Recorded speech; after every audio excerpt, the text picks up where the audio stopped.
Salam dostlar. Yolumun üstündeydi diye istedim size çekeyim. Şəki restoranıdır ve Şəki Krugu'du. Görürsünüz burada körpü tikilir ve artık Şəki restoranı da sökülür, yol genişlenir. Şəki Krugu yəqin ki olmayacak. Burada körpü olacak.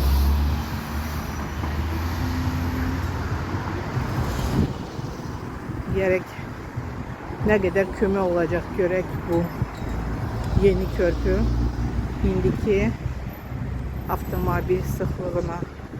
Çünkü çok avtomobil var şehirde. Bu yol o taraf bağlanıb. İnanırsınız ne kadar Narimanov'da propka var. Dəhşət propka var.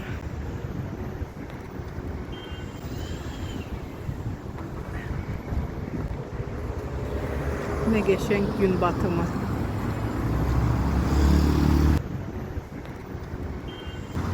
Burada da sizden sağollaşıram. Sağ olun.